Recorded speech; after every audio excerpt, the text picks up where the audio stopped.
Hi guys, so I'm at Manchester Vegan Festival and I was actually just on my way out and I met this very charming gentleman who basically said to me, are you the one that's doing work with dairy farming and raising awareness about the realities of dairy? And I said, yes, I am. And anyway, we struck up a conversation. I have with me here Malcolm King. Malcolm, I'm going to ask you straight up. Is it true that you are the most hated farmer's son in the whole of the UK?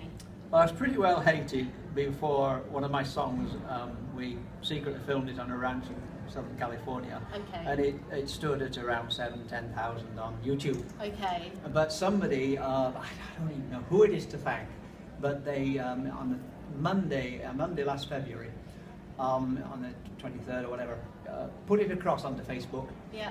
And by the Wednesday, it had a million viewings. Wow. Fulfillment, and then it's now at 3.5 million. It's just like, oh my God! Because one of the songs I've written is that when every time I sing this song to the people of this land, there are always 10 or 20 more decide to take a stand. For I've told the deadly secrets. They know it's all a lie. That dining off dead flesh is just a recipe to die, etc. But in that I said, so when you share these words with the people, I'd be 10 or 20,000. I had this vision years ago. Right. The thousands of people could. And it's already happened to me because of this social media. I don't even know how to use it myself. So Marco, let's go back a bit for people who are watching this video and perhaps don't know about your background, because I do want you to say the sort of the poetry that you just said to me outside, but also just for the viewers' benefit, just tell us a little bit about your background, where you come from, what you did, and why you're now raising awareness through spoken word and poetry that is getting a lot of attention and negative publicity by the actual farming, dairy and meat industry. So give the viewers a little bit about your background. Before I forget, when I met this amazing woman, she was in her 70s, first thing I did, I'd come out of teacher training college, and yeah, I was educated, and she'd been running a health food store for years, and I got this just guidance in my last year I should lodge at her house, and her elderly sister had died, and her books, walls of a house, were lined with these books. And the H.G. Wells, Einstein was vegetarian, and the Pythagoreans, before the Vegetarian Society coined that word in the 1840s, we were known as the Pythagoreans. Right. And that Leonardo da Vinci, we should know, but they always cut it out. The 3-hour film about Gandhi, not one mention that the cornerstone of his strength was his non-violence, and they cut it out. Who was it? Richard Attenborough. Yes. I mean, great film, but missed out the cornerstone. And they always do. But yes, when I become vegetarian and decided I'd never eat meat again, I was 23. I went up. This elderly lady said, "Go up onto the moors and call out onto the land as if you're calling to all the animals you've seen die, and say, what can I do?" She said, "You'll be guided." And they said, "Be a voice for the animals," right? And I am gifted with words, I think gifts are to use, not to make money, but and you will always be prosperous though, I think the land that I've managed to buy and such, if you have a purpose behind this, So they came to me, these songs then. Amazing. And there was Song of the Dove, but first you wanted to hear a little bit of that one? The first one I wrote? So Malcolm, he's an amazing guy. We've been talking outside and he's welling up, I'm welling up through hearing about his story and the words he comes out with. He's going to share some of these words with you, but Malcolm, you worked on a farm, you were on a beef and dairy farm, right? I knew the animals. The calves and the cows better than I knew the children at school. In fact, we were persecuted in silence because I didn't know Elvis was, and they were actually sneering at me when I said, I tried to, in a conversation, I say, I found a bird's nest, and they'd go like they do, and we country kids were persecuted in silence effectively. And then I realised afterwards, I was a real cowboy. Bonanza they were all watching. Afterwards, gosh, I was a real cowboy. My father got tossed by a bull. My father didn't want to be in farming. He was a genuine conscientious objector. He cycled through Hitler's Germany in full scout uniform, trying to stop the Second World War. And and such. He'd had to go into hiding on this little farm in the hills. Wow.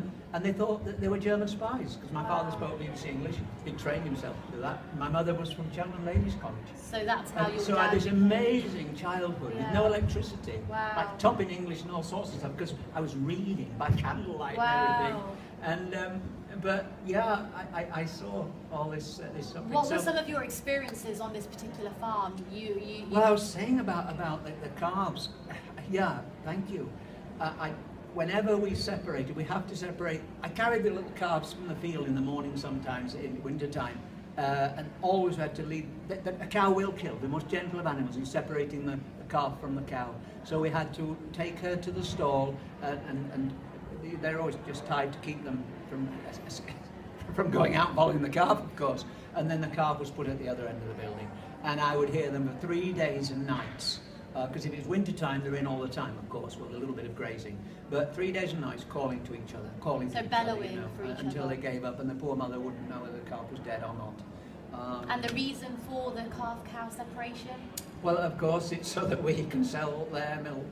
Yeah. And by the way, it's just been found out, the best news we've ever had, that dripping some of the growth on IGF-1 onto cells that aren't even active cancerous cells. Gives them the perfect environment. They can start to grow. It does, yeah. So part of my talk was at the end just going through the health part, and I talked about the animal protein and the IGF-1, how it provides the perfect, because it encourages our own bodies to create IGF-1, insulin growth factor 1, and that's a perfect environment for cancer cell growth. So Malcolm, ex-beef and dairy farmer, been vegetarian for so many years, vegan for how long now? Well, it was virtually from then. From then, 47 years, you said? 47 vegetarian, wow. 46 without fish either. Amazing. I went to Iceland and I saw them spend 4 hours riding and dying in a boat. Right. I wanted to go 24-hour fishing, and I thought, in fact, I saw the fish. Into its eyes, I love fish. I should say I loved fish. I thought, I cannot justify 5 minutes of pleasure for 4 hours of screaming agony. It's waterboarding, it's torture. Yeah. They die of suffocation. So, Malcolm, I want you to share the poetry that you shared with me outside, if you will, for the viewers. And then,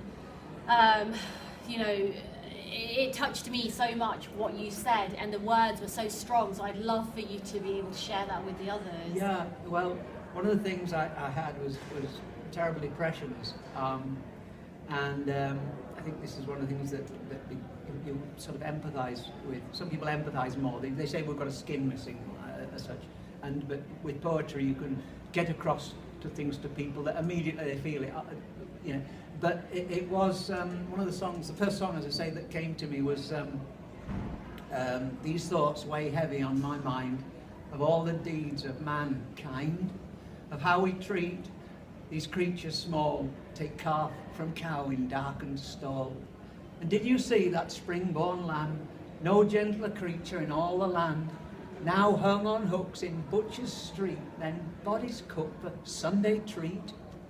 Take a browsing steer with irons castrate, though noble being, social being, no mate, no child, no mate. Then dead was my soul, and disease my estate, for the cause of it all was the flesh on my plate. And from hungry lands we ship good grain, 10 pounds are lost, 1 steak to gain. We'll never feed both man and beast, till man on flesh refuses to feast. But where lies the guilt of these senseless deeds? Who pays the farmer these creatures to breed? Who keeps the butcher at his blooded stall? It's we, non-thinking, uncaring, and we pay for it all. These thoughts weigh heavy on my mind, of all the deeds of mankind, of how we treat those creatures small. It's we, non-thinking, non-caring, and we pay for it all, so we can end it. Amazing. So we've just literally, those words, I don't know, they've kind of tingled my cells inside. They're so strong, and just beautiful and so powerful. Malcolm, thank you so much for sharing that with me. We're going to, with the talks I do around the country, Malcolm has actually offered that he's going to try and attend some of the talks and also do some spoken word and poetry at these Awesome talks. songs. I've got piano, accordion, talks, string guitar, and whatever. amazing, But I'm only happy to amazing energy, really great guy. Malcolm, thank you so much. You know, a real pleasure. Yes, thank you, So, and yeah. thank you for watching. Like I said, and like I always say, subscribe to my YouTube channel, Imperfectly Vegan. Share it with friends and family. The work we're doing with the dairy industry, the information that we must share to raise awareness that being vegetarian actually contributes to just as much harm, if not more, to eating meat. The beef and dairy industries are intrinsically linked, and the two are just as cruel as each other. And it's so important that people actually realise what they're contributing to when they reach for that gallon of milk in that supermarket. Walk a few steps further. Plant-based milks, they're in abundance. So thank you so much, and we'll see you next And the time. Oakley creamer. The That Oakley black, creamer. little black box. Oh, there you so go. One, it doesn't curdle. And You coffee, can give- it'll taste good. And you can give it to anyone. They don't even know it's in the milk. The kids, you know, whatever. Brilliant. Thank you so much. See you later.